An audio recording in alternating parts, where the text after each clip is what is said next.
I was cleaning out the boathouse down by Beaver Lake, just outside of Rogers, Arkansas,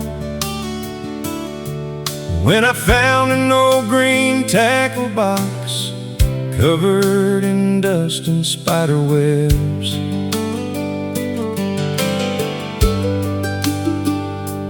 It belonged to my grandpa Eddie, best fisherman this town had known. Been gone near 15 summers now, but somehow that place still felt like home. Inside were lures and faded bobbers, a pocket knife worn smooth with age, and underneath a bundle of line I found an envelope tucked away. There was a photograph of Grandma June standing by the water in '58, and a little gold ring wrapped in paper with words scribbled on the page. It said, if you find this ring someday, don't wait too long to say what your heart's afraid to say. Life moves faster than a river runs, and tomorrow ain't promised to anyone. I almost lost your grandma once, too stubborn to tell her how I felt. Son, love's the only thing worth risking for. That note hit me like a bell. That night I drove across the county to a little house on Maple Street, where a girl I'd loved since high school days had nearly become a memory. We sat beneath her front porch light while crickets sang through the dark. And for the first time in my whole life, I spoke straight from the heart. It said, if you find this ring someday, don't wait too long to say what your heart's afraid to say. Life moves faster than a river runs, and tomorrow ain't promised to anyone. I almost lost your grandma once, too stubborn to tell her how I felt. Son, love's the only thing worth risking for. That note hit me like a bell. 3 months later, down by the shoreline, where the water caught the evening glow, I slipped that old gold ring onto her hand and watched happy tears start to flow. Some treasures never come from the water, they're the ones hidden deep in your soul. Yeah, I found that ring someday, and I finally found the words I was afraid to say. Life still moves like a river runs, but now I ain't facing it alone.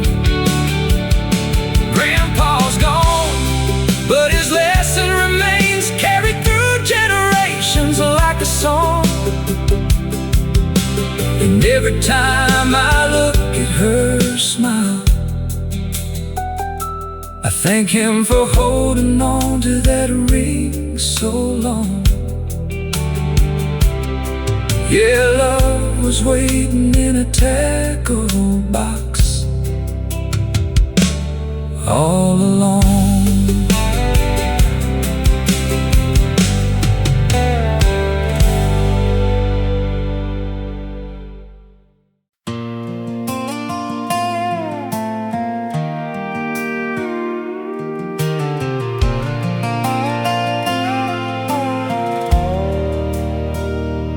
Morning fog was hanging low on the Blue Ridge line. An old red barn stood crooked where we spent our younger time. I rode through town on Highway 221, past the diner by the courthouse where my story had begun. Mama's porch light faded in my rear view years ago, chasing bigger dreams through cities that never felt like home. I traded mountain sunsets for a skyline made of steel, but every mile I wandered left a wound that wouldn't heal. Worked the night shift winters in the cold Tennessee rain, carried more regrets than dollars, riding freight trains through the pain. Then a letter from my brother showed up worn and stained with age, said, "Dad still leaves your fishing pole beside the river every day." I stopped beside an overlook as daylight slipped away, watched the mountains turn to shadows, and I heard my conscience say, some roads are meant for leaving, some are meant to bring you back. And I finally turned the wheel toward the life I used to have. I'm coming back to the Blue Ridge Hills,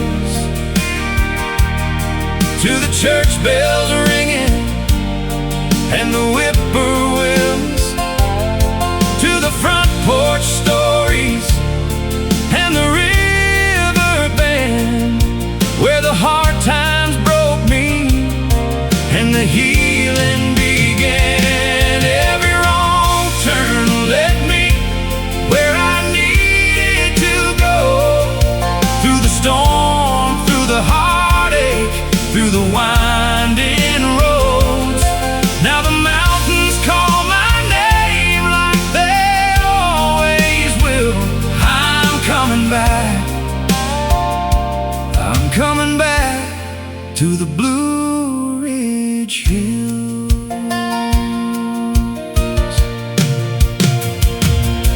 Dad was standing by the mailbox when I pulled into the drive. A little older, a little slower, but the fire was still alive. He didn't say much when he hugged me in the fading evening light. Some things don't need explaining when you've been gone half your life. Mama said an extra plate and laughed the way she used to do.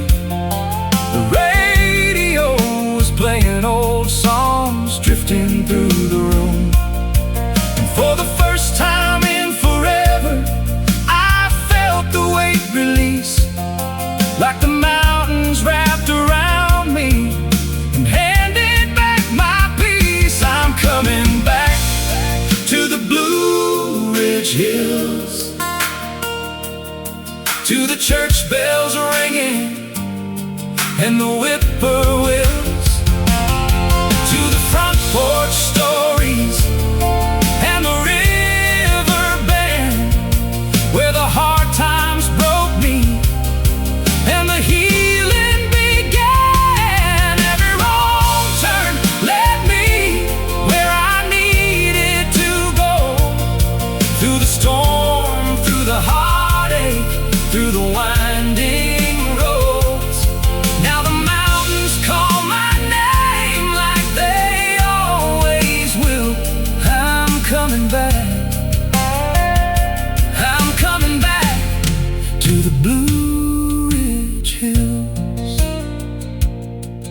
You can spend your whole life running from the boy you used to be, but the roots beneath your footsteps grow deeper than you see.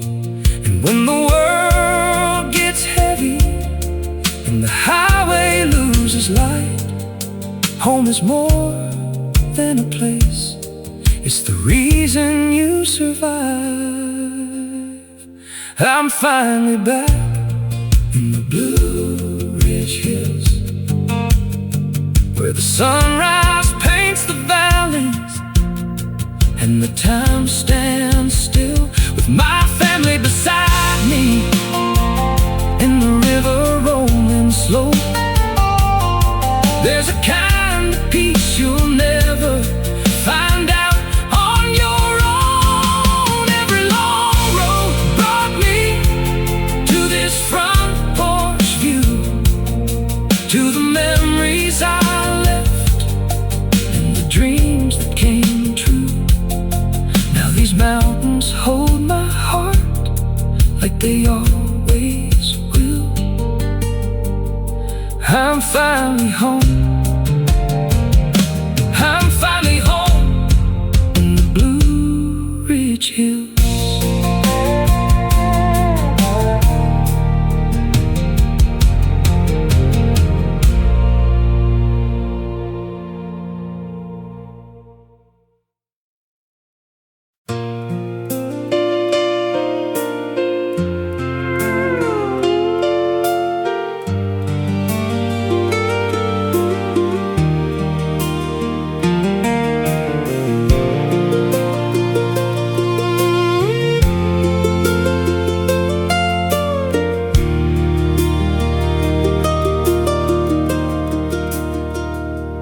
Station clock stopped working years ago, just hangs there crooked in the Tennessee cold. But every Friday night at 9:30, that old freight train still rolls by. I sit on the bench where we carved our names, back when forever sounded easy to say. The paint's all peeling from the depot walls, but some memories never fade at all. You left this town in the summer of '99, chasing California dreams and city lights. I stayed behind with a mechanic's wage,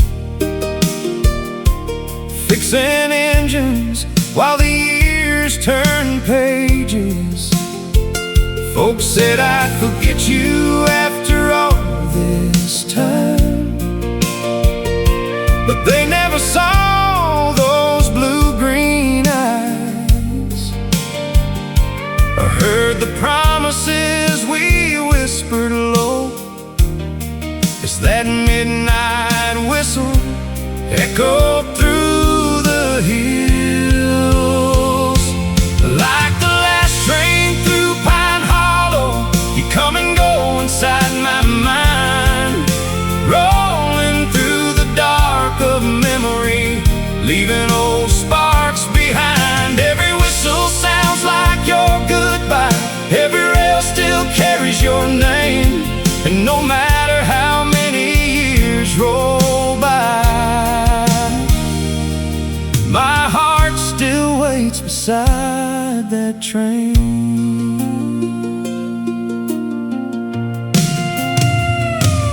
Last October, I got a handwritten note, no return address, just a familiar stroke. It said I'll be passing through next Friday night. If you're there, maybe we'll make things right. I read those words 100 times or more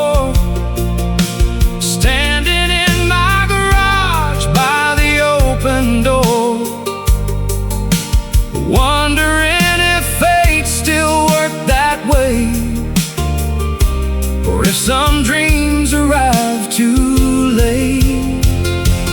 Like the last train through Pine Hollow, you come and go inside my mind, rolling through the dark of memory, leaving old sparks behind. Every whistle sounds like your goodbye, every rail still carries your name, and no matter how many years roll by, my heart still waits beside that train. The headlights cut through the mountain mist, the whistle cried across the ridge. Then I saw you step down from that rail car door, just like the girl I'd loved before. A little older, a little worn, but smiling like she'd finally come home.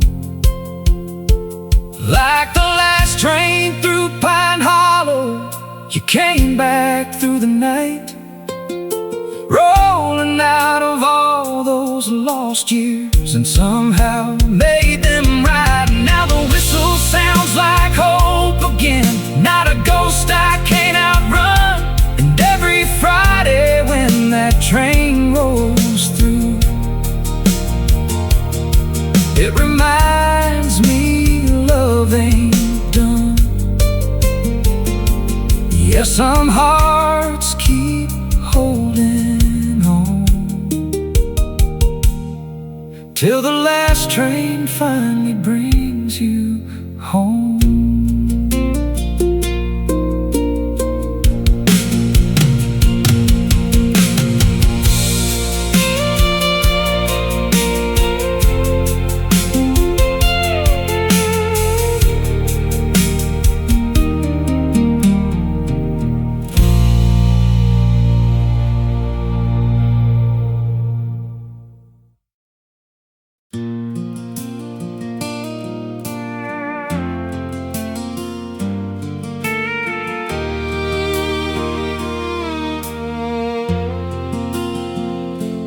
Cabin 12 sat at the edge of the lake, up in northern Idaho pines. Just a wooden dock, a tin roof, and a view that could stop time. Every summer since I was a boy, Daddy'd take me there in June. We'd fish till dark and tell old stories beneath the mountain moon. Then life got busy like it always does. Jobs, bills, and growing old. Years slip by without noticing, like leaves before the cold. Daddy called every now and then, son, we ought to head up there.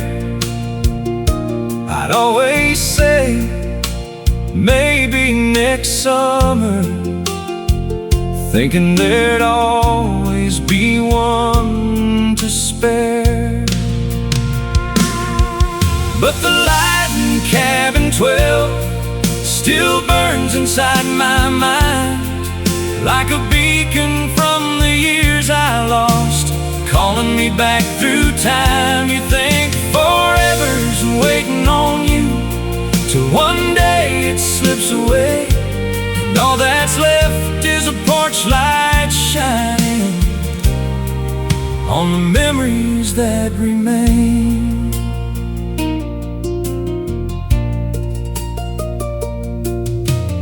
Last October, We buried Daddy under a hill beside the church.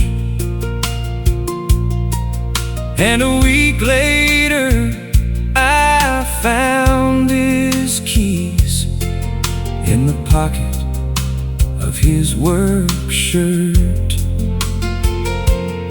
So I drove north through the mountains alone, past rivers running cold and clear. And when I reached that old cabin porch,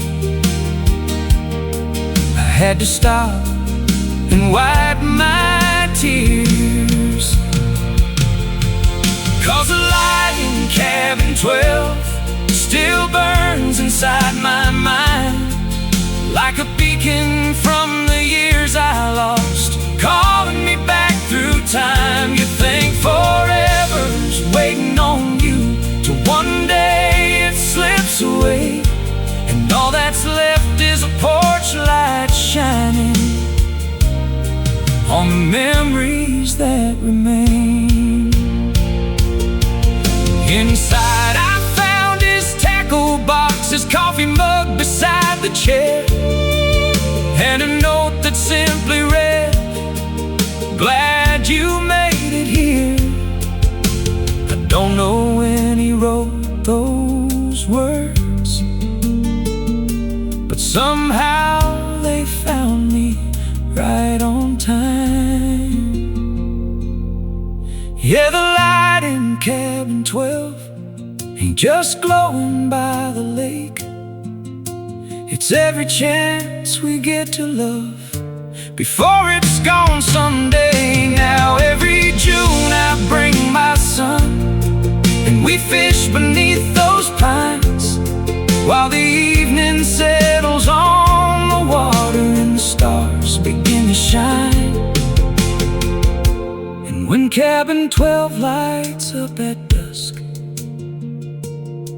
I swear Daddy's still there somehow,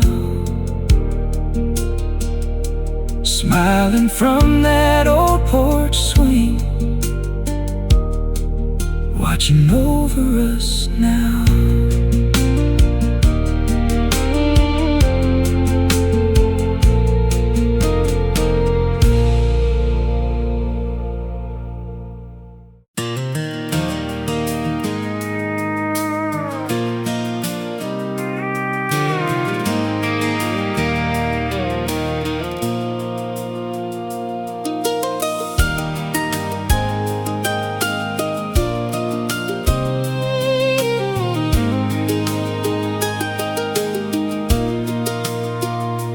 Main Street, Tennessee, late July heat.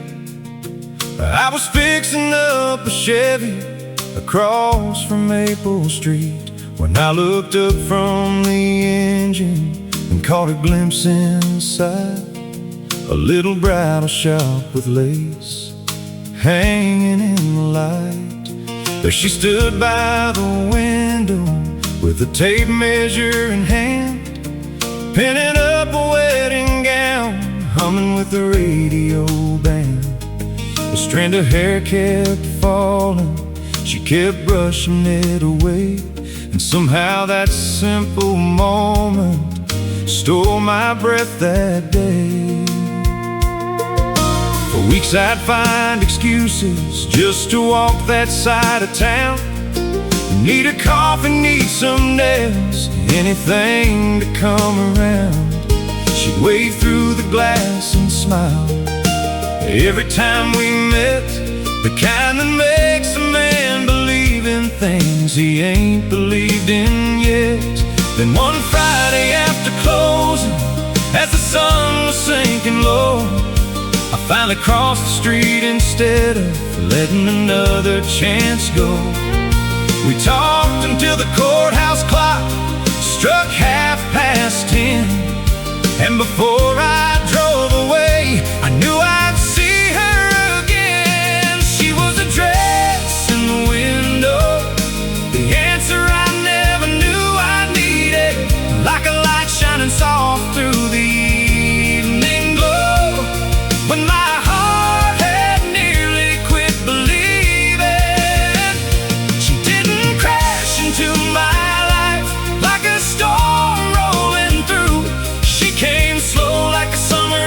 sunset, painting everything new.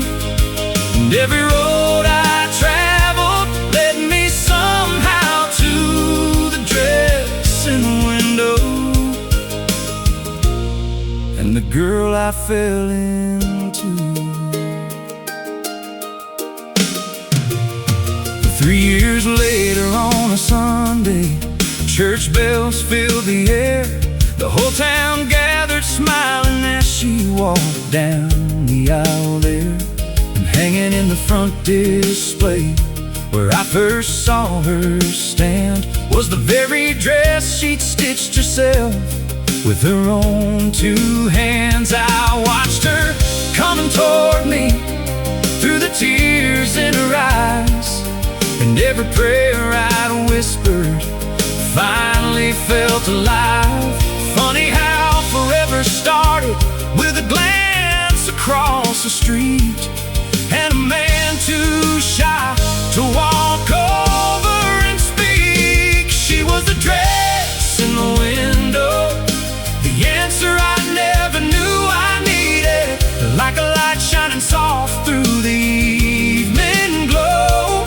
When my heart had nearly quit believing, she didn't crash into my life like a storm rolling through. She came slow like a summer sunset, painting everything new. And every road I traveled led me somehow to the dress in the window and the girl I fell into. Now there's a little girl sleeping upstairs tonight with her mama's green eyes and her smile so bright. And sometimes when I lock up the garage after dark, I still look across Main Street and thank God where it all started. Yeah, she was the dress in the window, a simple moment nobody else would have seen. But some of the greatest love stories begin in places ordinary as can be. Now that old shop still glows every evening downtown, and every time her laughter drifts around, I'm reminded that forever sometimes starts with a view of a dress in the window and a dream coming true.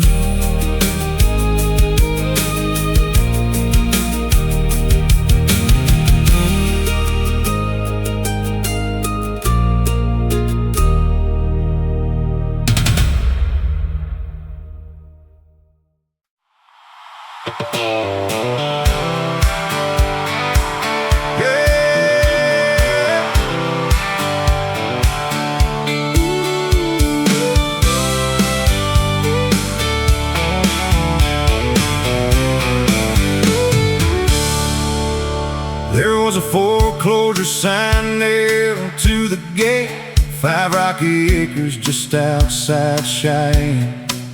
The barn leaned hard to the west wind, and the fences barely stood again. Everybody said, boy, don't buy that place, you'll spend your whole life chasing repairs. But I saw a porch where kids could laugh and a future hanging in the air. I worked double shifts through the winter months, loaded feed and fixed old rigs. Every paycheck stretched like barbed wire, trying to make enough for little things. My wife planted flowers by the mailbox, though the ground was stubborn clay. She'd smile and say, give it some time, good things grow that way. All we had was 5 acres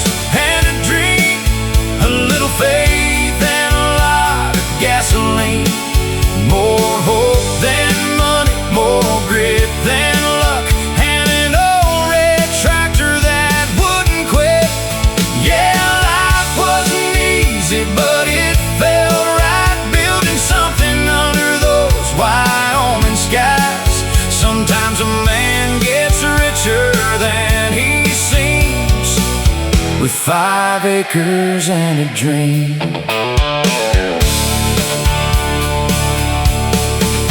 By year 5, the barn stood straight again. The pasture turned a healthy green. There were bicycles by the front porch steps and little muddy boots by the screen. One evening I watched the sunset fall with my daughter sleeping on my knee, and I realized every sacrifice had become exactly what I needed. All we had was 5 acres and a dream, a little faith and a lot of gasoline. More hope than money, more grit than luck, and an old red tractor that wouldn't quit. Yeah, life wasn't easy, but it felt right, building something under those Wyoming skies. Sometimes a man gets richer than he seems with 5 acres and a dream. The world keeps telling you bigger is better, more land, more money, more things to own. But peace don't care about square footage. Sometimes it lives where love is grown. Yeah, we started with 5 acres and a dream. Now every board and field means something to me. Every scar on my hands, every long hard day helped build this life brick by brick. And when the stars come out above the plains and the porch light glows soft and clean, I thank the Lord for everything He gave me through 5 acres and a dream. Yeah, the best things I ever held in my hands were never things at all.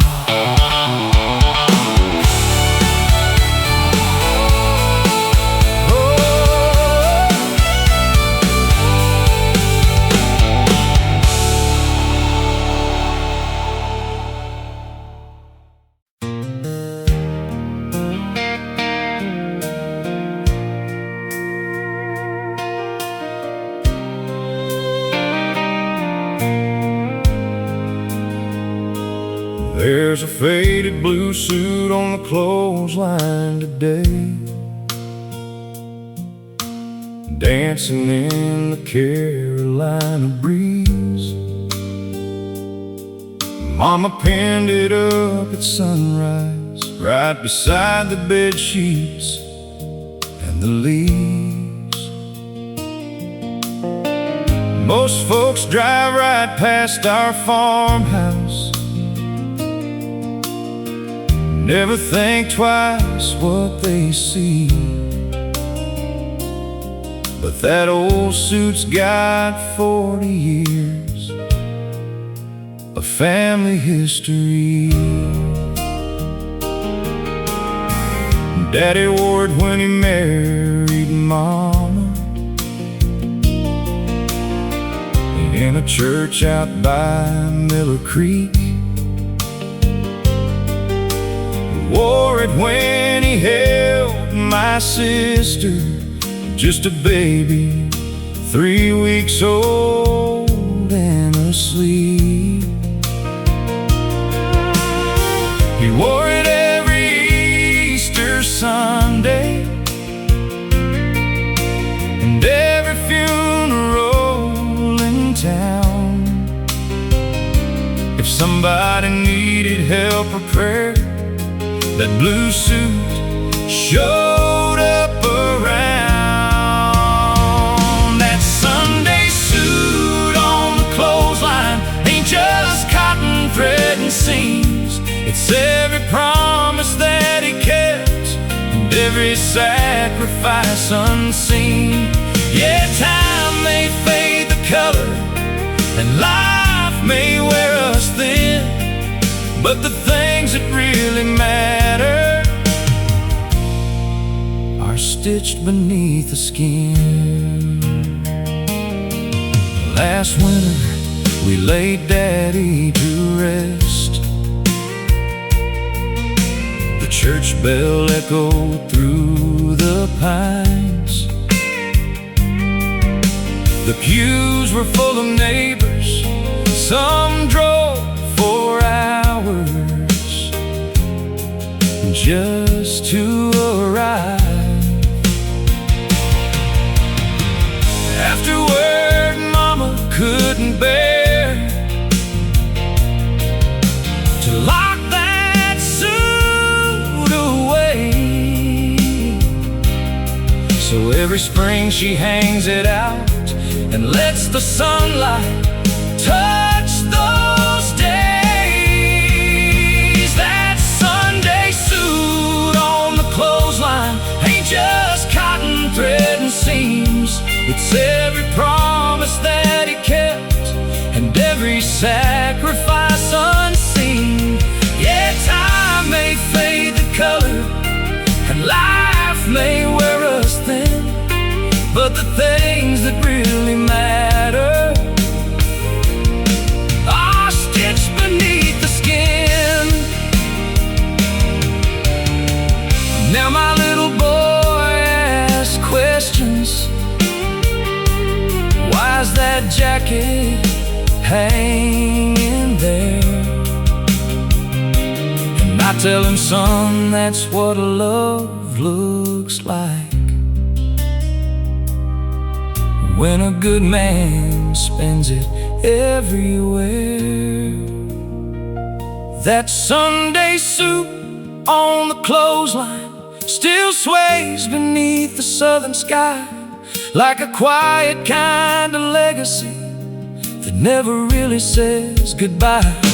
And every time the wind catches it, I can almost see him grin, 'cause the best parts of a father's life are stitched beneath our skin.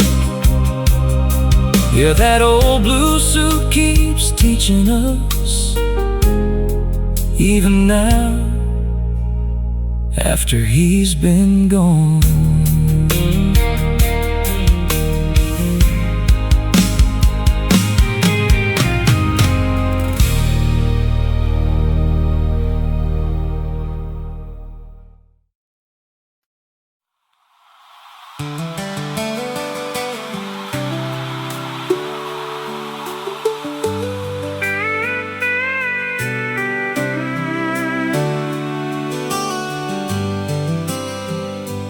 On a gravel road in northern Montana, where the winters cut like glass, there stood a one-room general store that somehow still managed to last.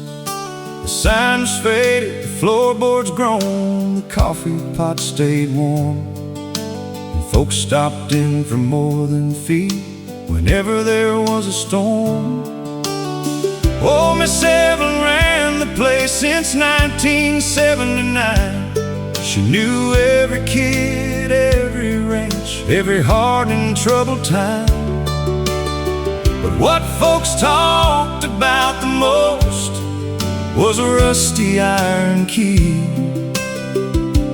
hanging from a nail above the door for everybody to see.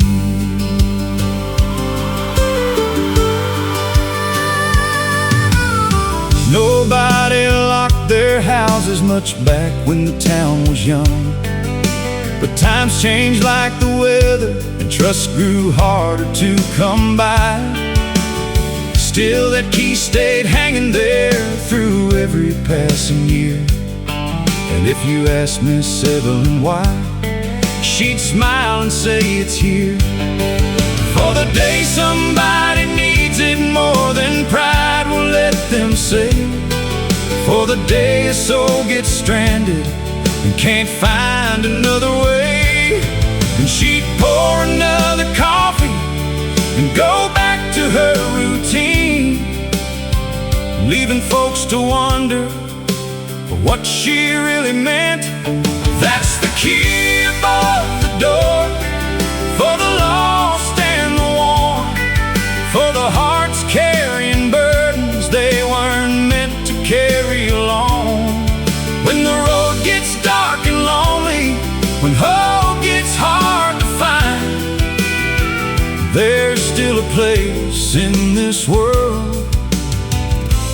somebody leaves a light behind.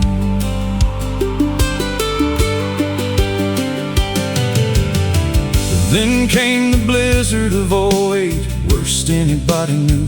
White walls of snow swallowed fences, trucks, and every familiar view. A ranch hand named Gill got caught 30 miles from town. His engine quit, his radio died, and the temperature kept dropping down.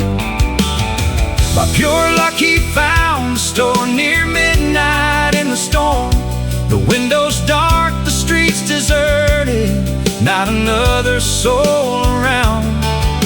But there beside the entrance, hanging where it always had been, was that rusty iron key and a note tucked underneath. It said, if you're reading this tonight, come inside and get warm. There's soup in the freezer, blankets in the back room. Pay it forward when you can. That's the key above the door, for the lost and the worn, for the hearts carrying burdens they weren't meant to carry alone. When the road gets dark and lonely, when hope gets hard to find, there's still a place in this world where somebody leaves a light behind. The next spring folks gathered round and asked Miss Evelyn why. She said, my daddy taught me something before the day he died. He said, kindness ain't kindness if it waits for recognition. The best things people do are usually done unseen. Now the key above the door still hangs where it hung before, and travelers tell stories about what that little town stands for. Not the mountains or the cattle, not the rivers running wide, but the simple faith that somebody will help you through the night. Yeah, the key above the door still leaves a light behind.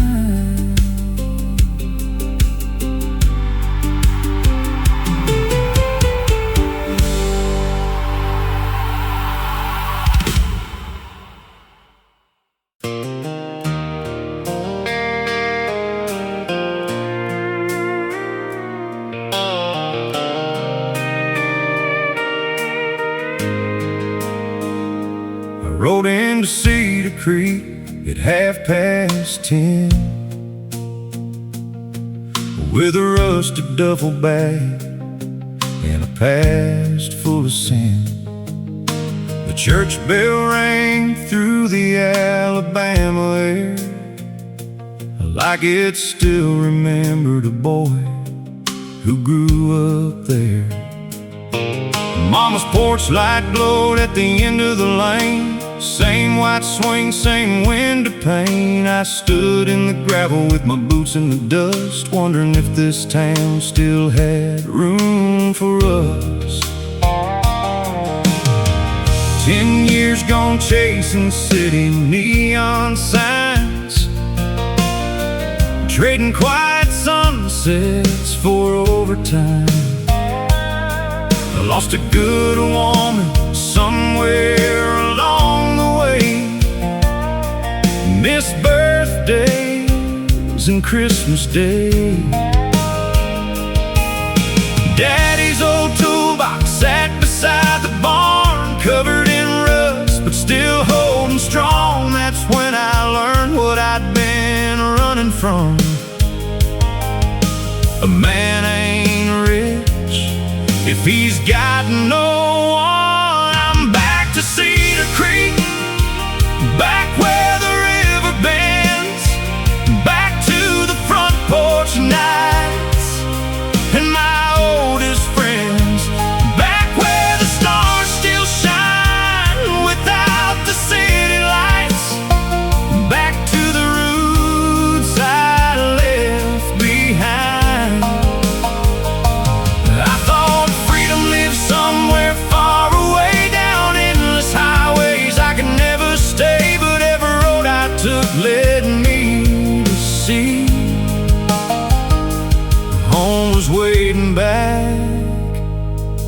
in Cedar Creek for me.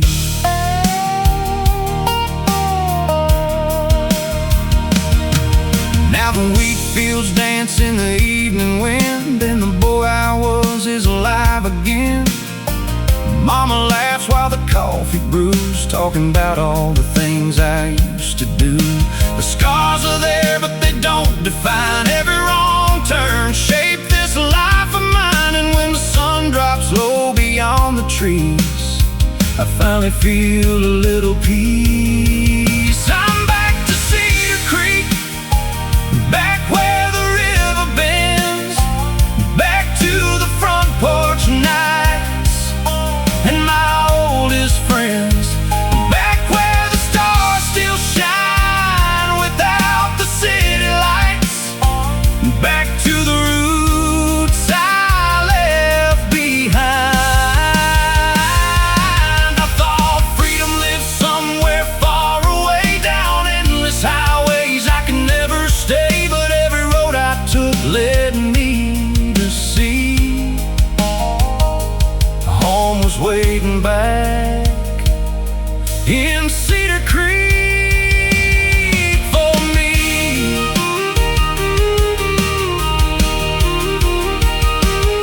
The miles don't disappear, they become part of your soul. Every broken mile marker helped me find the road, and the man looking back in that old truck glass ain't the same young fool from the past. I'm back to Cedar Creek, where the church bells ring, where the river keeps telling the same sweet thing, where forgiveness grows like summer rain, washing years of hurt away. I spent a lifetime searching for what I couldn't see. Turns out home was the thing that rescued me. And under these Alabama stars tonight, I'm finally where my heart belongs.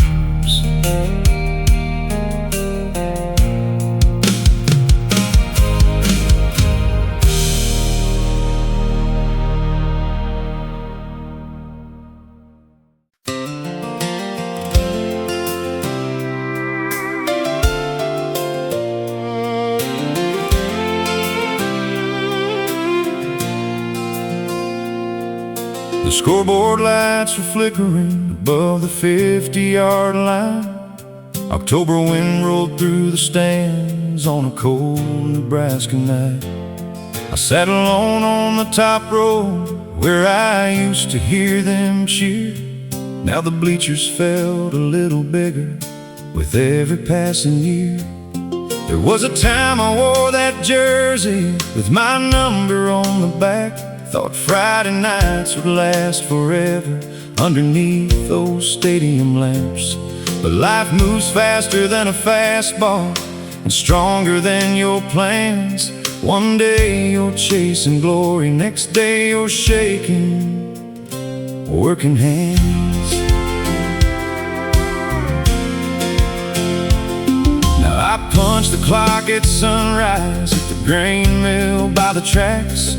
Got two kids who wear my old cleats and a mortgage on my back. The mirror shows a little gray where the dark used to be, and the dreams I thought I'd lost are staring from the stands at me. My oldest boy ran onto the field wearing number 23. Same nervous smile I used to hide before the referee's whistle blew for me. Suddenly I understood what all those years were for. Some victories arrive much later than the ones you keep in score. Give me one more season of sunsets and small town lights, one more harvest moon hanging over Friday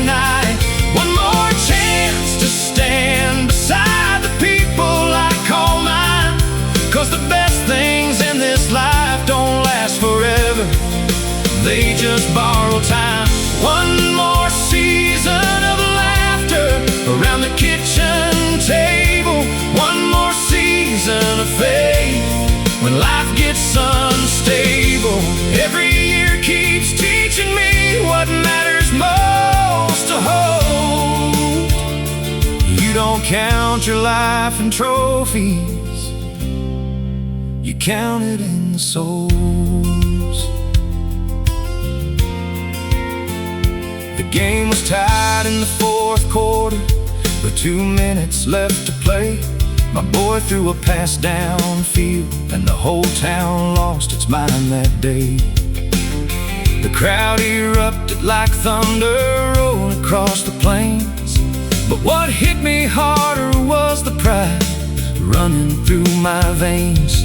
Afterward we drove home slowly beneath the starry sky. He talked about the winning play while I just smiled and drove, because someday he'll leave this town and chase a dream beyond these roads.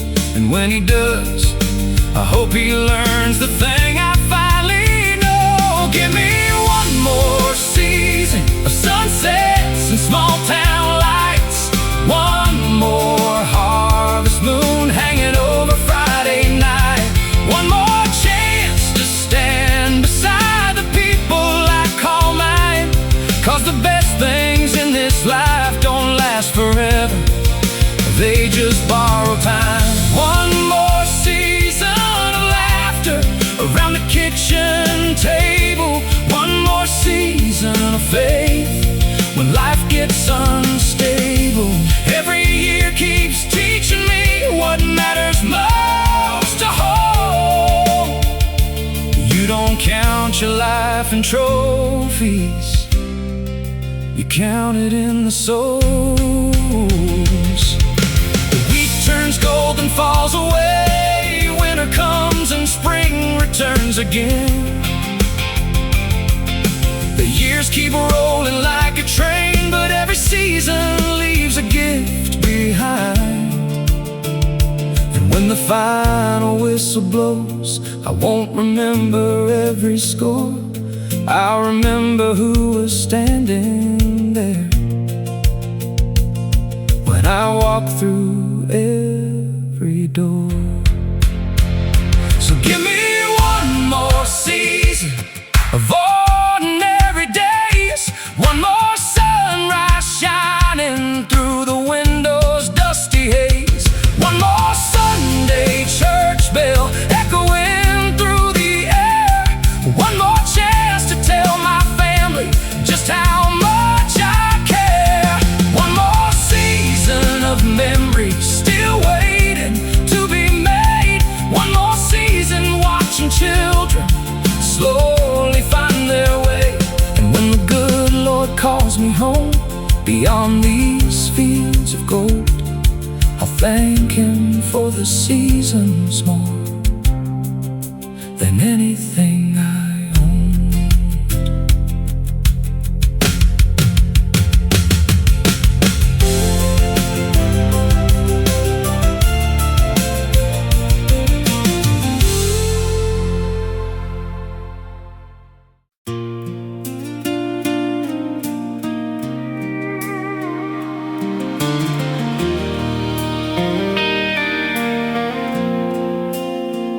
Out on the Carolina coast, where the Atlantic meets the sand, there stood a lonely lighthouse built by withered working hands.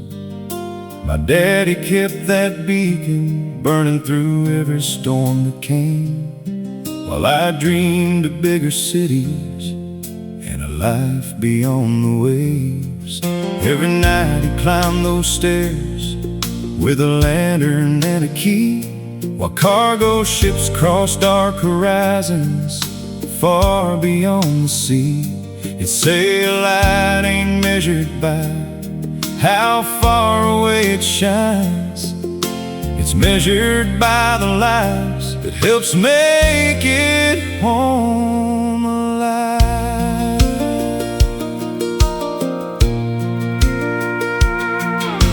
At 18 I left Hatteras with a suitcase and a plan, certain there was something greater waiting for me inland. I spent 20 years in boardrooms wearing polished shoes and ties, building things that looked successful through everybody's eyes. Then one winter I got a call from a number I didn't know. The keeper's house was empty now, and Dad was gone. I flew back through a freezing rain to that familiar shore, and found his boots beside the door, like he just stepped out once more. I'm the lighthouse keeper's son, and it took me half a lifetime to learn where I came from. You can chase every distant skyline underneath the sun, but some lights keep guiding you long after they're gone. Through the fog and through the storms, through every road I wandered on. I'm the lighthouse keeper's son, and his light still leads me home. The town was planning to close the tower by the bay. Modern systems made it obsolete, or so the experts claim. But as I walked those spiral stairs, I saw Dad's name carved deep, beside 100 others who had kept watch over the sea. So I stood before the county board and made a different case. Said this lighthouse isn't concrete, steel and paint. It's every life that found the harbor when the ocean turned black, and somehow the whole room rose up and brought the old tower back. I'm the lighthouse keeper's son, and it took me half a lifetime to learn where I came from. You can chase every distant skyline underneath the sun, but some lights keep guiding you long after they're gone. Through the fog and through the storms, through every road I wandered on. I'm the lighthouse keeper's son, and his light still leads me home. Now every year on Father's Day, I climb those stairs alone, watch the beam sweep across the waves, and think about all I've come to know. The strongest men don't always build the tallest things you'll see. Sometimes they simply leave behind a reason to believe. Yeah, I'm the lighthouse keeper's son, and the older that I get, the more I understand. A good life ain't about the miles of money that you've won. It's about the people who become your guiding stars. Through the fog and through the storms, their lessons carry on. I'm the lighthouse keeper's son, and his light still leads me home. Yes, his light still leads me home.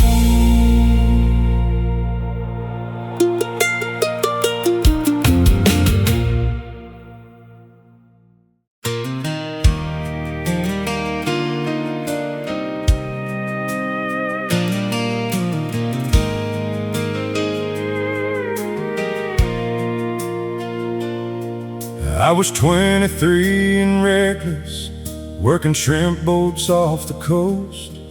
Thought I had forever waiting, thought a young man couldn't lose much. She ran the bake shop by the harbor, with salt wind tangled in her hair. Every morning she'd wave me out, standing on that weathered pier. Then came September's angry waters, black clouds rolling from the sea. The radio warned all vessels, turn around immediately. But pride can be a dangerous compass when you're trying to prove you're strong. I pushed farther into open water, and before long, everything went wrong. And the lighthouse at Cape Fear cut through the storm and all my fear, like a promise shining through the rain, calling me back home again. When the waves were high as mountains and hope was hanging by a thread, that light kept reaching through the darkness till it led me back instead.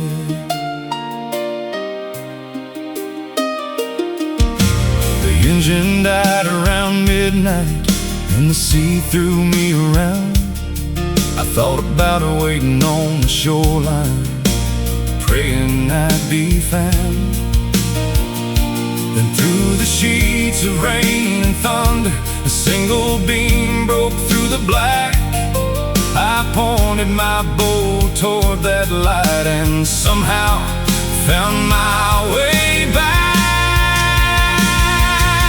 And the lighthouse at Cape Fear cut through the storm and all my fear, like a promise shining through the rain, calling me back home again. When the waves were high as mountains and hope was hanging by a thread, that light kept reaching through the darkness till it led me back instead. That was 20 years ago this autumn. Now my hair's turning gray, and every time I pass that shoreline, I still bow my head and pray. Some lights are built from stone and steel, some shine inside a faithful heart, and both can save a drifting soul when the world falls apart. Yeah, the lighthouse at Cape Fear still stands against the passing years, and every time its beam sweeps by, it reminds me how close I came that night. I got the girl we raised, a family, built a life beside the sea. And it all began with the light in the storm that refused to give up on me. Yes, miracles don't make the news, they just got a man back home.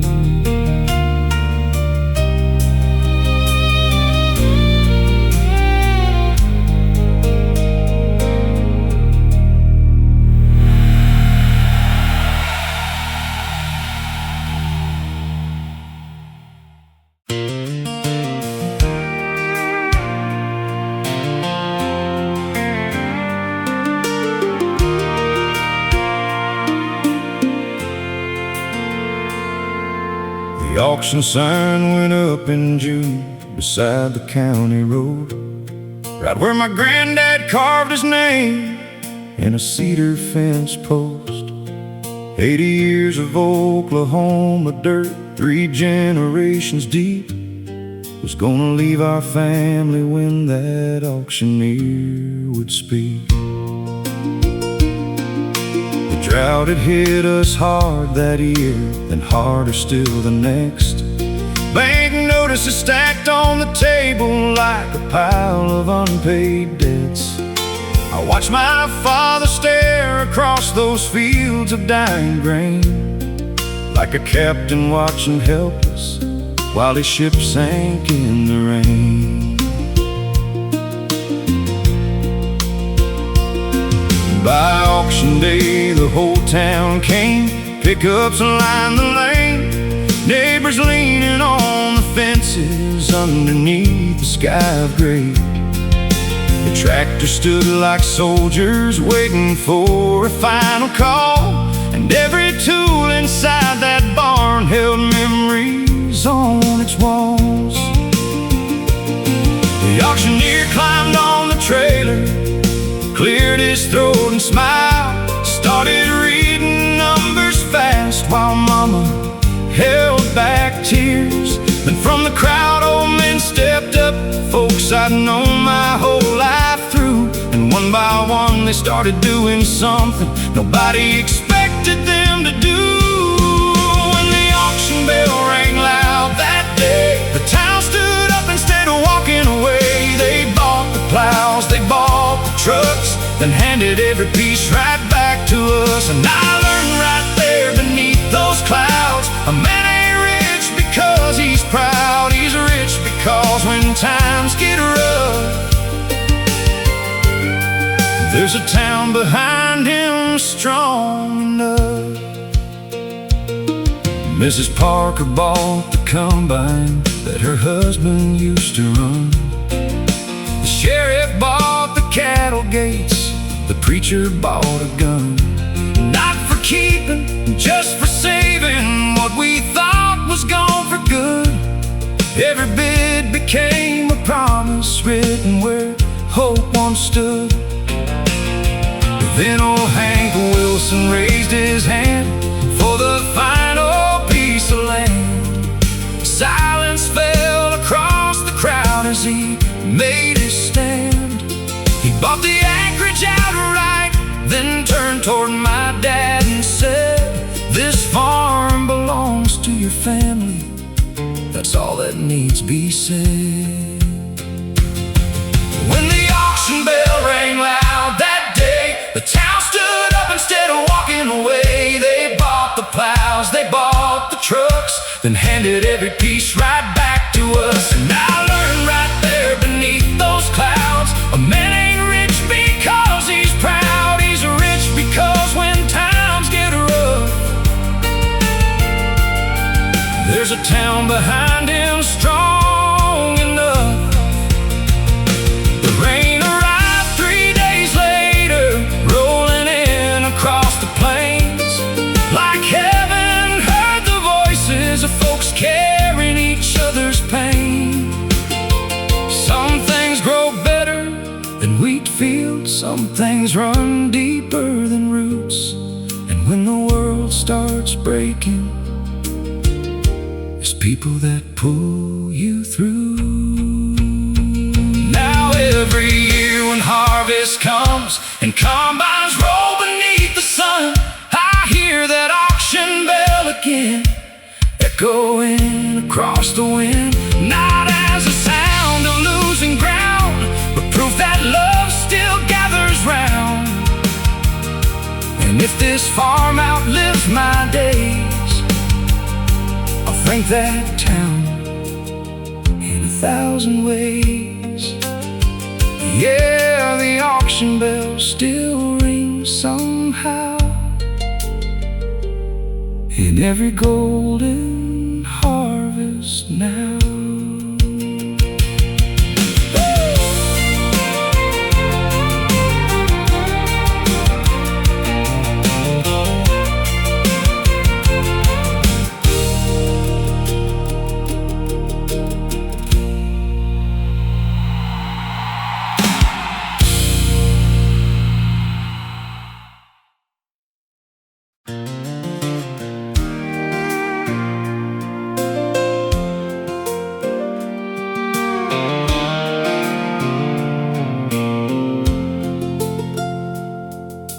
Grandpa's toolbox sat untouched for nearly 5 long years in the corner of the garage, collecting dust and memories.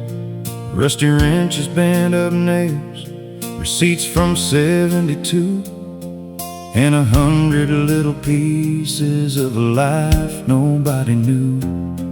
One Saturday in early spring, I finally opened it, just looking for a socket set to fix a fancy bed. But underneath the bottom tray, folded tight and warm, was a hand-drawn map on yellow paper, weathered, stained, and torn.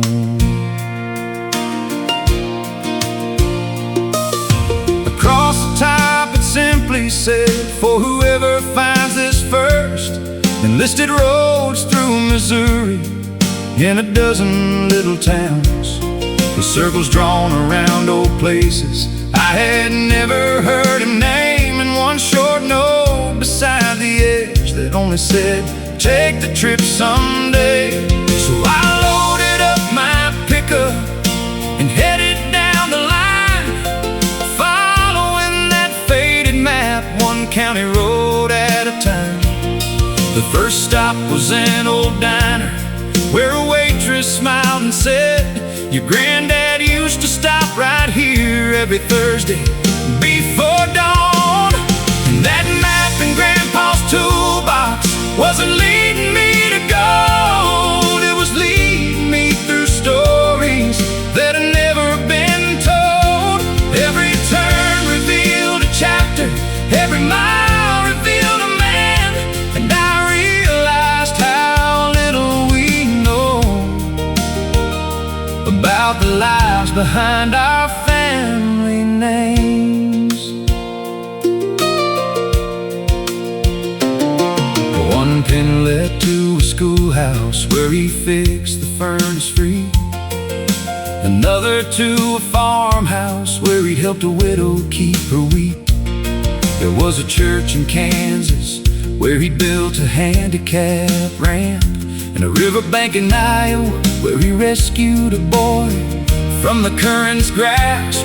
No newspaper had ever written a single word about those days, no medals hung upon his wall, no headlines praised his name. But town after town I met folks whose lives he'd quietly changed, and each story painted someone bigger than I ever known. Yeah, that map in Grandpa's toolbox wasn't leading me to gold, it was leading me through kindness he never stopped to show. Every stop revealed a lesson, every road revealed the truth. The strongest people often leave their greatest work unseen. The final mark was on a hillside overlooking fields of corn, where Grandpa used to watch the sunset when he felt tired and worn. There I found a small tin box buried underneath the stone. Inside was one last letter, written in his careful hand. It said, if you're reading this, remember, life ain't measured by what you own, it's measured by the people smiling because you helped them carry on. And if you ever feel forgotten or wonder what your life is worth, leave this world a little better than the day you found it first. Now that map hangs in my hallway where I see it every day, and whenever I get lost, it still shows me the way.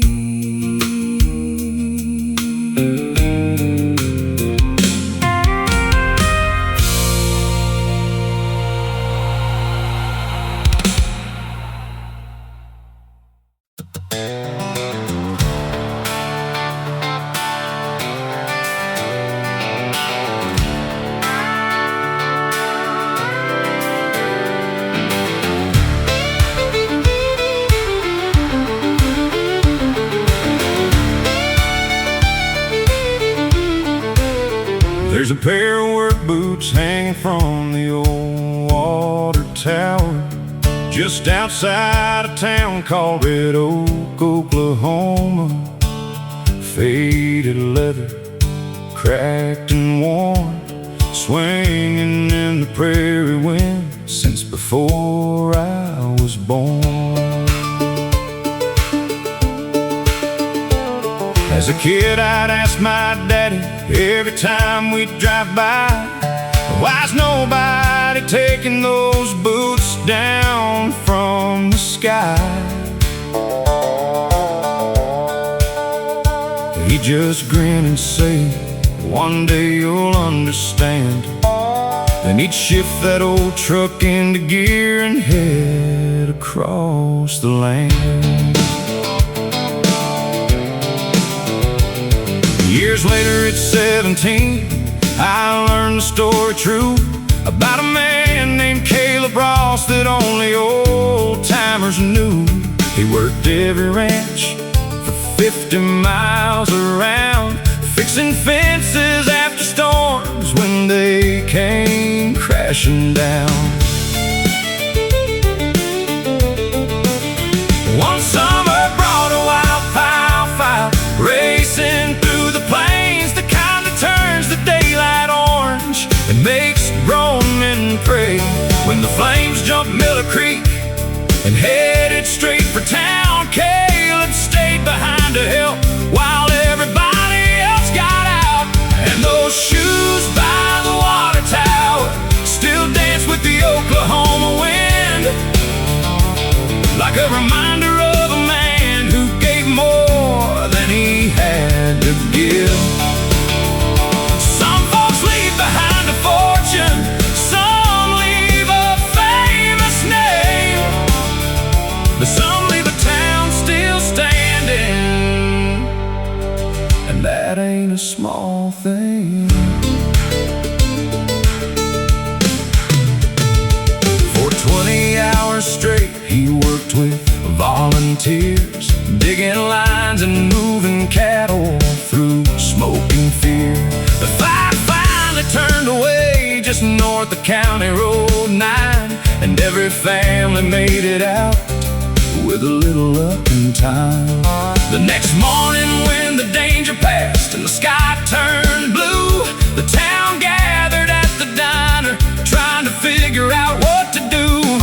The mayor climbed a ladder with Caleb standing near and tied those old work boots high above the water tower's pier. Now those shoes by the water tower still dance with the Oklahoma wind, like a reminder of a man who gave more than he had to give.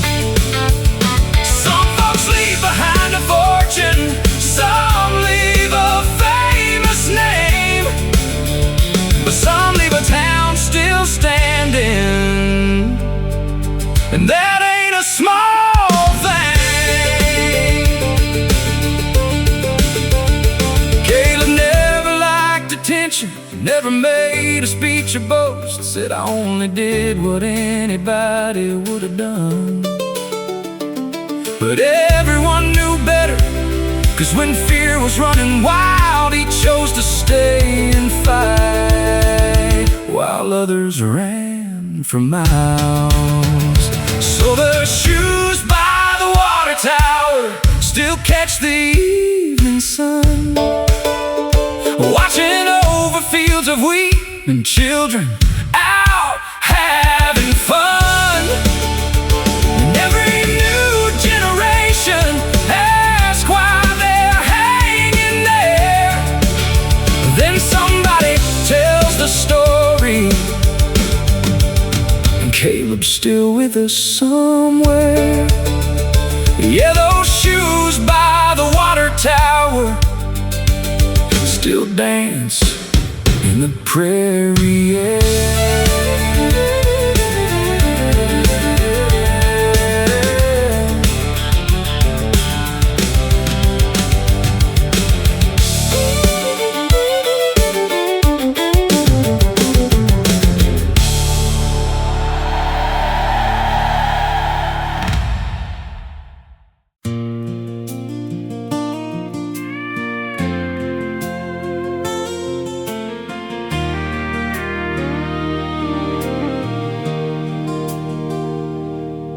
In the corner of Gate 12 at Nashville International sat an old upright piano, worn smooth from years of travelers' hands.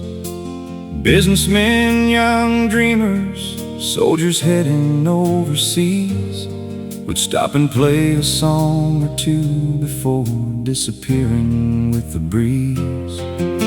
Most folks walked right past it, chasing flights and deadlines fast, never knowing every scratch upon that wood belonged to someone's past. But every Tuesday just past noon, an old man took that seat and played melodies so beautiful the whole terminal grew still. Nobody knew his story much, except he wore a faded cap and carried a photograph folded in his jacket flap. One afternoon I missed my flight and wound up listening near when he started playing Amazing Grace. I noticed tears.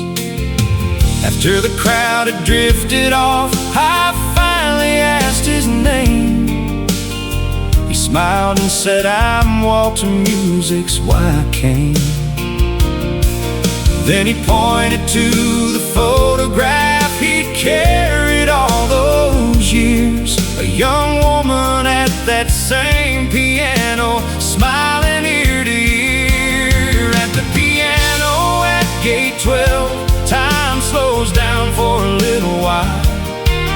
Strangers become stories, and sorrow learns to smile. Every note carries somebody, every chord recalls a name, and for a few sweet minutes, we're all travelers just the same.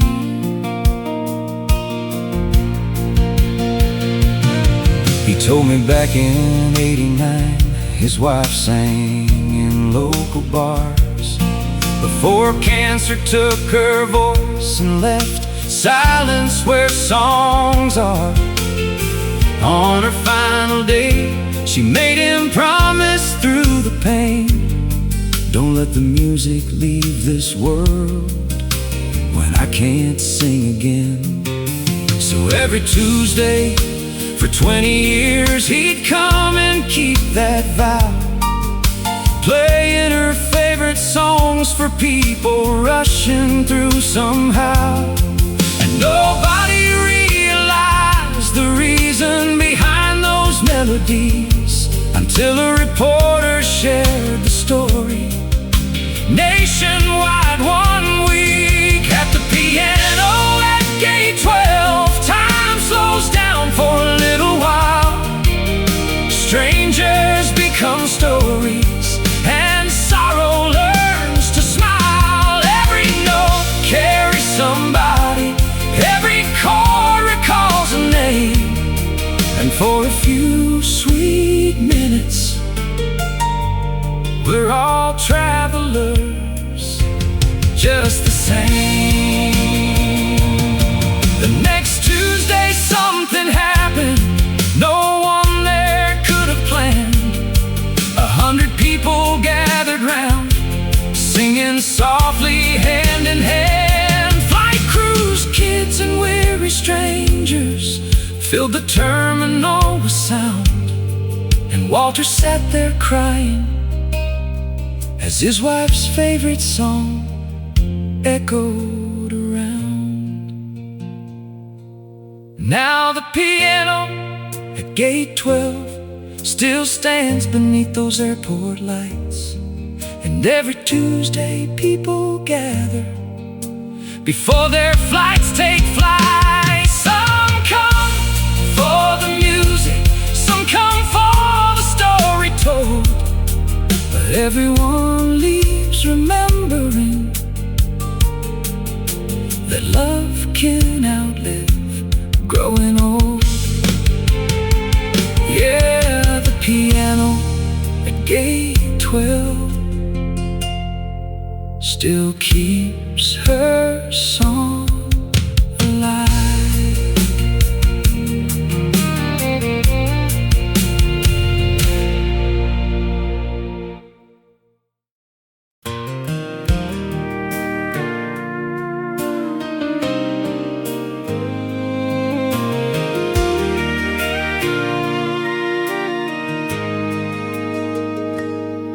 There's a pawn shop on the edge of Tulsa by the railroad line, where old guitars and wedding rings wait to outrun harder times. One rainy Tuesday afternoon, killing time on my lunch break, I walked inside that dusty room just to get out of the rain. Behind a shelf of hunting boots and yellowed photographs hung a battered violin with a crack across its back. A handwritten tag beneath it read, "Not for sale today." And something about that little note made me stop and stay.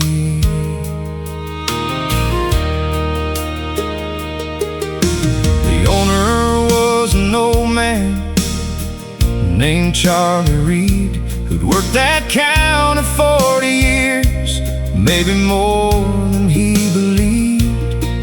I asked him why that violin never seemed to leave the wall. He smiled and poured us both some coffee, and he told me it all. Back in '87, when the old fields went bust, a young father brought it in because he had to feed his son. Said he'd buy it back someday when life got back on track.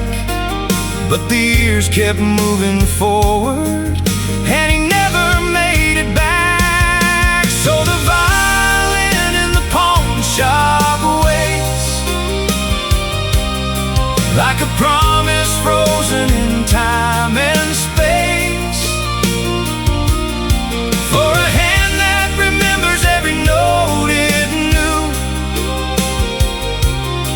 for a dream that never quite made it through.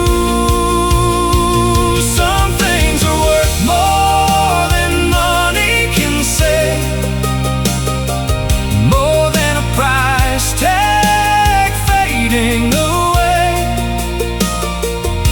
And every scar in that old wood sings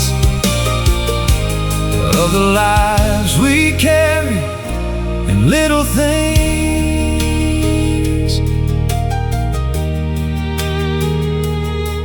A month later, Charlie called me out of the blue. Said, "You ain't gonna believe who's standing here wanting news." An old man with silver hair and hands worn thin with age had walked into the shop asking about that very case. He said, "My daddy used to play that fiddle every night till hard times took it from him. When I was just a child, he passed before he got it back, but he spoke about it still, and I promised if I found it, I'd bring it home for him." Now the violin from the pawn shop sings in a house where grandchildren gather and dream. Its melody carries across the room like a voice returning after years of silence too. Some things are worth more than money can say, more than a lifetime drifting away. And every scar in that old wood sings of the lives we carry in little things. At night the family gathered on the porch under Oklahoma stars, and for the first time in 40 years they heard their grandfather's song, not from a record or a story told, but from strings alive once more. And every note seemed to open up a long-forgotten door. Yeah, the violin from the pawn shop came home after decades wandering alone, and the music filled the spaces time had left behind. Now when the evening settles down and the crickets start their choir, that old fiddle tells a story that survives every fire. 'Cause love don't disappear with years, and dreams don't always die. Sometimes they just wait patiently for the right hands to arrive.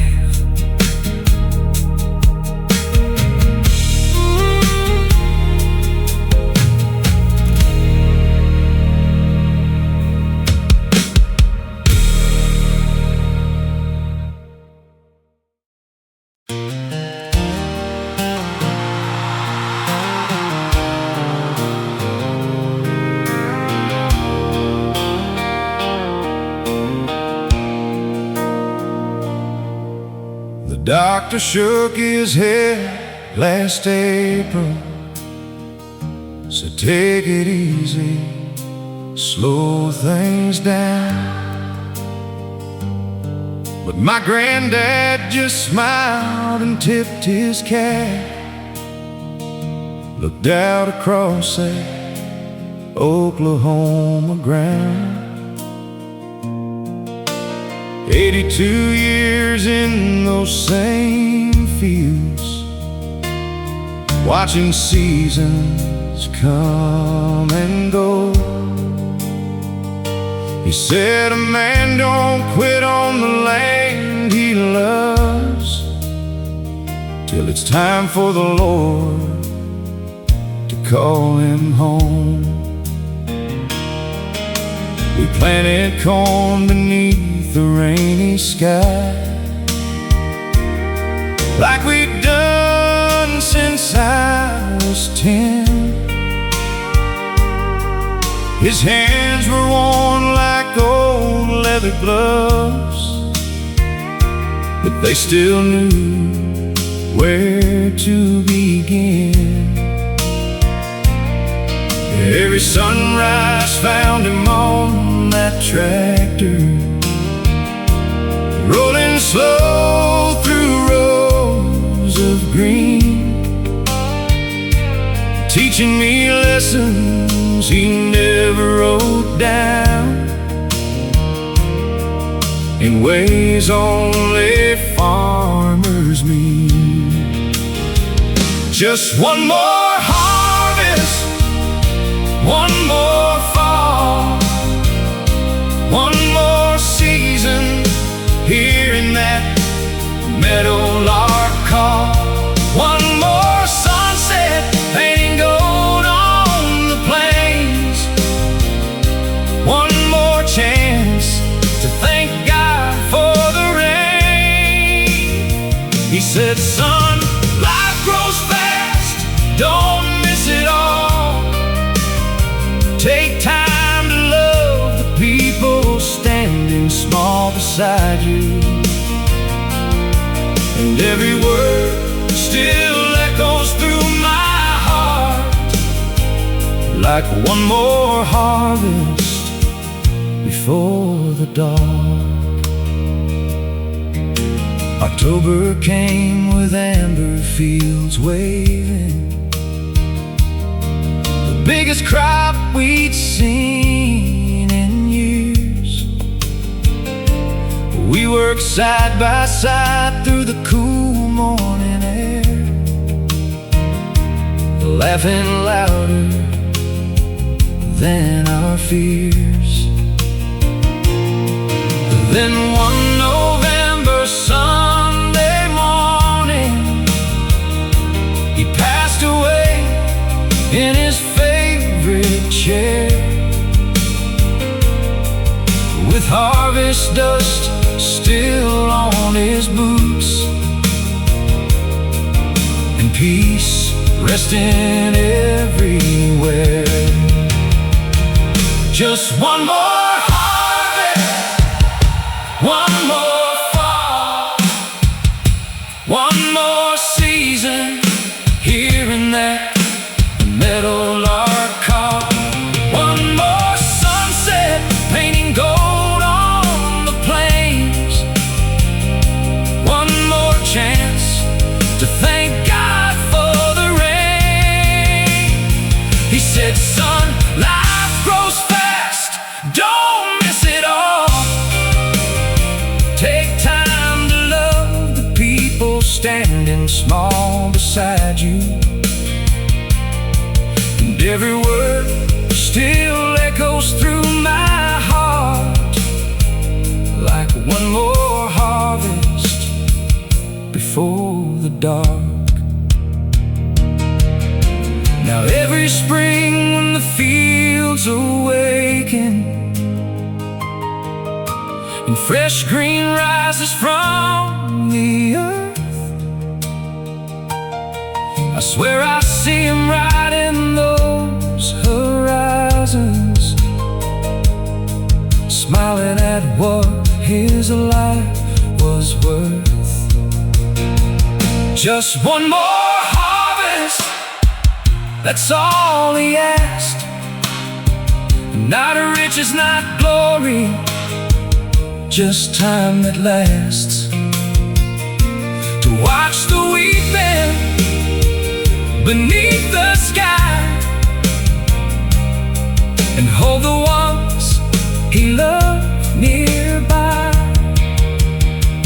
Now I carry on where his story ends. Through every season the good Lord sends, and when the sunset settles on those plains, I thank him for one more harvest again.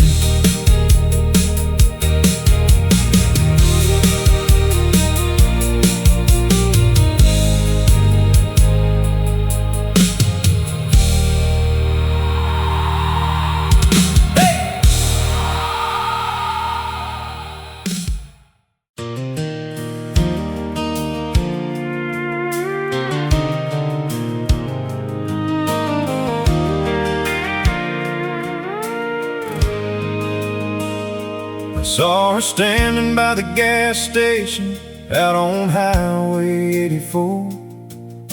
The summer storm was rolling in, thunder shaking the store. She held a cardboard coffee cup, hair dancing in the wind, and something in that moment made the whole world slow again. I offered her a ride to town before the clouds broke loose. She laughed and said, only if you're playing something good with roots. An old country song came through, the speakers crackling low, and somewhere between two verses I forgot where I was going. We spent that Friday driving roads that barely had a name, crossing little county bridges while the sky poured down like rain. She told me about Georgia and the dreams she'd left behind. I told her how I'd built these walls, one heartbreak at a time. The windshield wipers kept the beat as evening settled in, and every mile beside her felt like a place I'd never been. Not because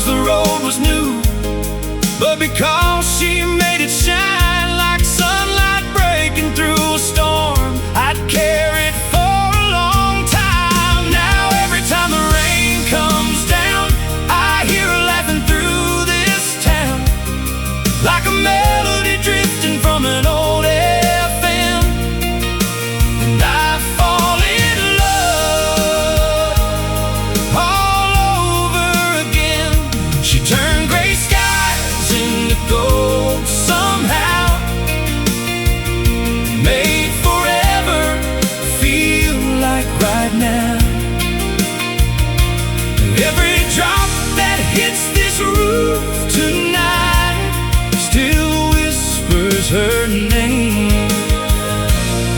In the rain outside,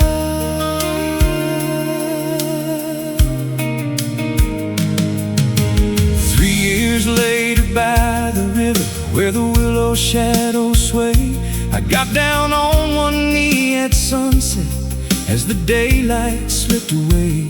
She cried before I asked the question, said yes before I spoke, and the river carried echoes through the Tennessee smoke. Now there's a photograph beside our bed from that summer stormy day. 2 young hearts beneath the station sign while the clouds rolled away. Sometimes life arrives so quietly you almost miss the sign. Then one unexpected moment changes everything inside. Now every time the rain comes down, I hear her laughing through this town, like a melody drifting from an old FM. And I fall in love all over again. She turned gray skies into gold somehow, made forever feel like right now. Every drop that hits this roof tonight still whispers her name. In the rain outside, people spend their whole life searching for a feeling they can't explain. I found mine on a roadside shoulder in the middle of a summer rain. And when we're old and the years move on, when silver finds her hair, I'll still thank those storm clouds rolling in for leading me right there. So let the rain keep falling down across these fields outside our town. Every drop's a memory I can't replace of the day heaven put her in my way. She turned a passing storm into a lifetime, turned a lonely road into a finish line. And every night when the thunder rolls again, I still hear her name in the rain. Yes, every night when the thunder rolls again, I still hear her name in the rain.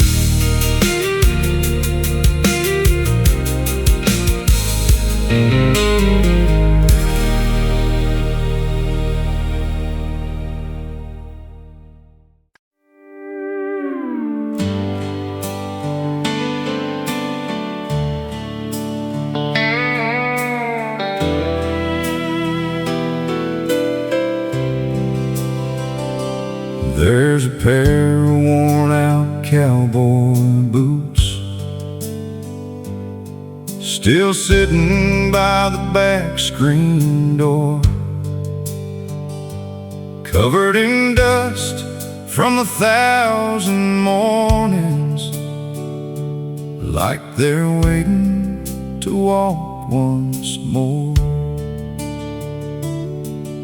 They crossed the fields of western Kansas, through drought and rain and harvest time, and every scuff upon that leather marks a chapter of a life. My older brother wore those boots the first day he took over the farm,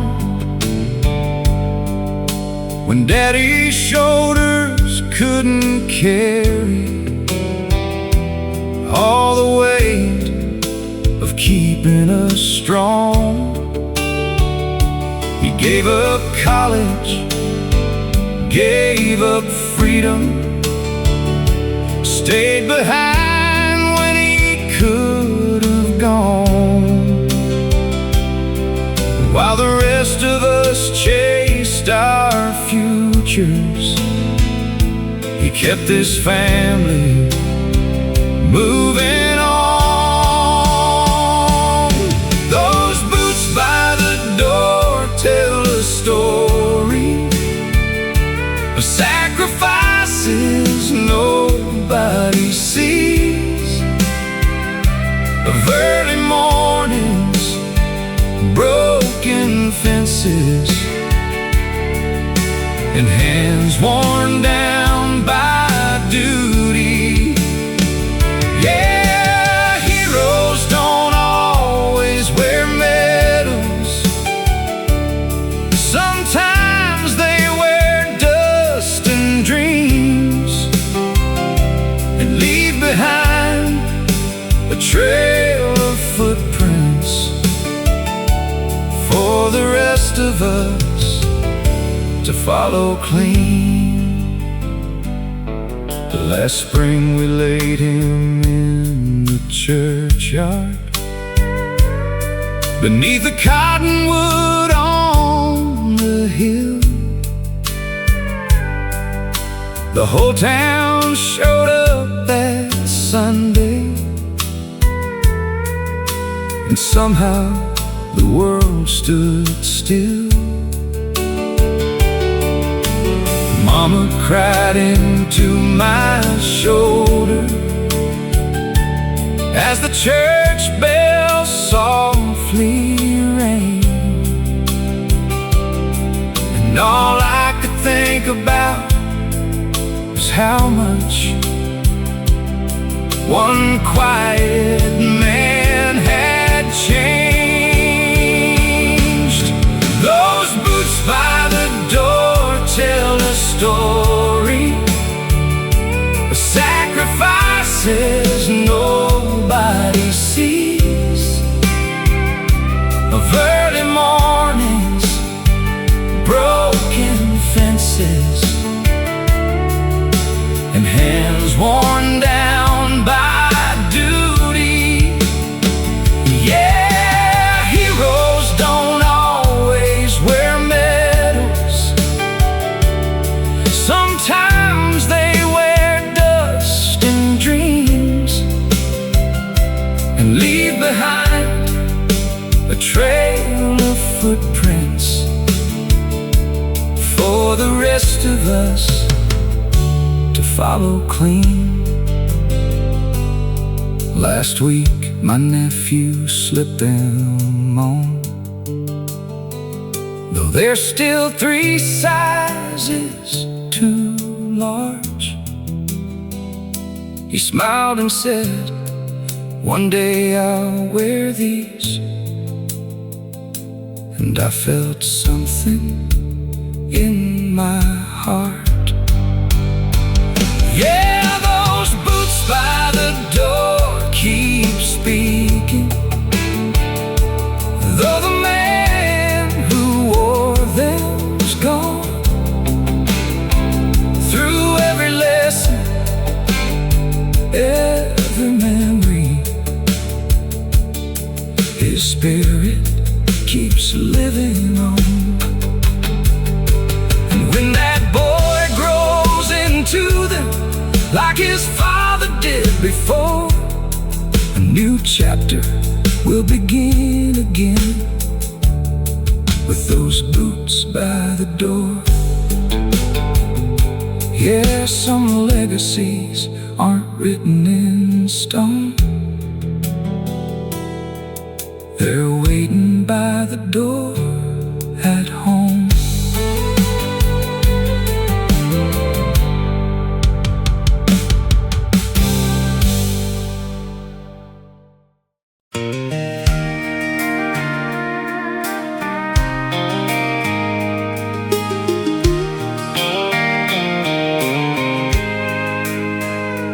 Was a man in Amarillo everybody knew by sight, riding an old green bicycle from morning until night. No fancy truck, no business sign, no ads in any paper, just a paint-stained denim jacket and a pocket full of brushes. He'd stop at farms and trailer parks, little houses off the road, painting names on rusty mailboxes where the prairie grasses grow.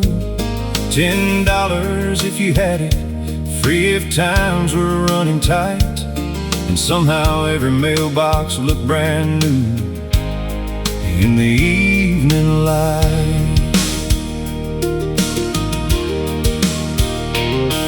Nobody knew much about him except his name was Ray. He never talked about the past or where he'd come from anyway. But every Sunday after church, he'd sit beneath the cottonwoods, sketching barns and windmills like nobody else could. Then one spring a tornado tore through Carson County hard, ripped roofs off homes and scattered lives across 100 yards. Families lost photographs, letters, keepsakes from the years, the kind of things that can't be fixed with lumber, nails, and tears. That's when the man who painted mailboxes picked up more than paint and steel. He started painting memories for folks trying to heal. Oh, wedding days and harvest moons, Grandpa standing by the fields, and every brushstroke seemed to say, some things survive if they're remembered still. For months he worked inside the church from sunrise until dark, turning faded snapshots into pieces of the heart. One by one the townsfolk came to see what he could do, and every painting brought back pieces of the lives they once knew. Then a reporter from Dallas came asking for his name, said the whole state's talking about these beautiful works he'd made. Ray just smiled and shook his head, said the story ain't about me, it's about helping people hold on to what they thought they'd never see. Yeah, the man who painted mailboxes picked up more than paint and steel. He started painting memories for folks trying to heal. Oh, wedding days and harvest moons, grandmas dancing in the fields, and every brushstroke seemed to say, some things survive if they're remembered still. When autumn came, he disappeared just as quietly as he'd arrived. Left no address, no forwarding trail, just colors that were left behind.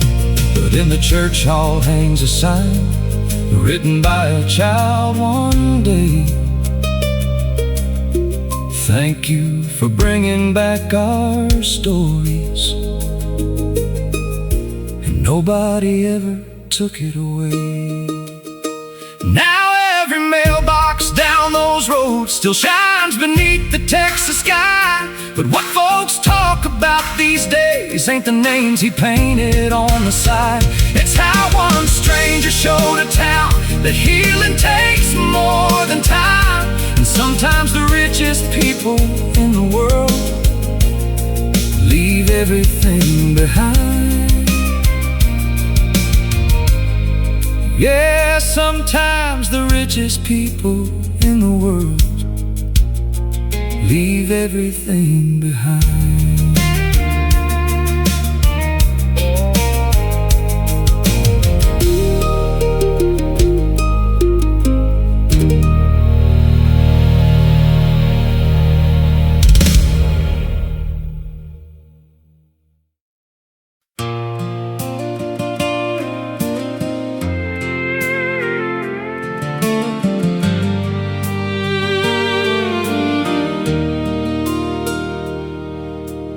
Windmill on Miller Road still turns above the field, just like it did back in '98, when life felt strong and real. Dad would wake before the sunrise, coffee in his hand, and I'd ride shotgun in that tractor across the Kansas land. We talked about the weather and the price of grain that year. He never spoke in big words, but somehow everything was clear. Said, son, a man ain't measured by the money that he makes. It's the promises he keeps and the burdens that he takes. I was 19 when I left that town, chasing city lights. Thought the Great Plains were too small for the dreams inside my mind. Built a business in Missouri, bought a house and wore a tie. But success can feel like failure when your roots are running dry. Then one cold November morning, my sister called in tears, said, you better come on home now, Dad's been fighting hard for years. I stared out at that office glass and watched the traffic flow, and for the first time in forever I knew exactly where to go. So I drove through the midnight rain, past every mile of pride and pain, back to the fields where I learned my name, where the wind still sings across the plains. That old windmill keeps turning slow, like the hands of time I used to know.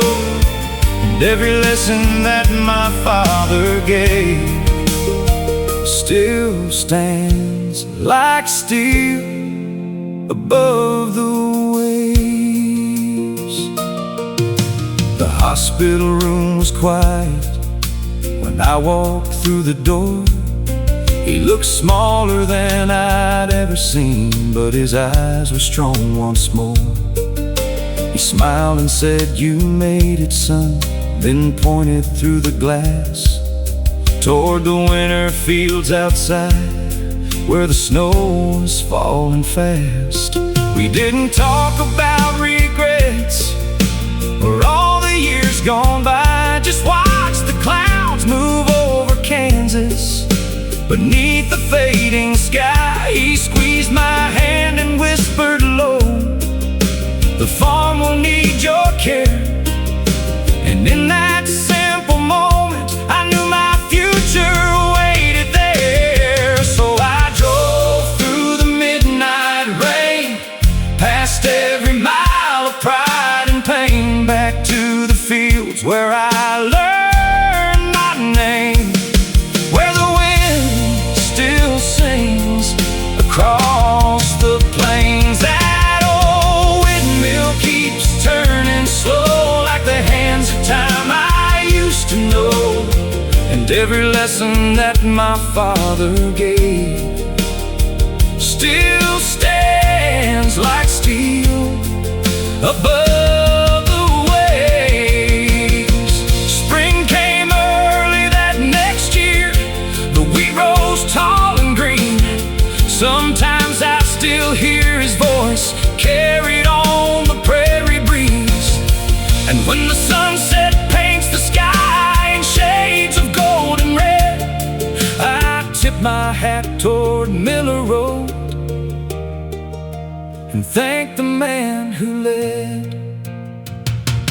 Now I walk those fields at dawn, though the years keep moving on. The windmill turns above the land like my father's weathered hands. Every season comes and goes, every child eventually knows the richest things we'll ever own are the people who call us home. That old windmill keeps turning slow, and every time I see it blow,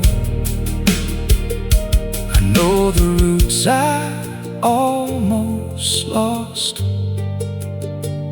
were worth far more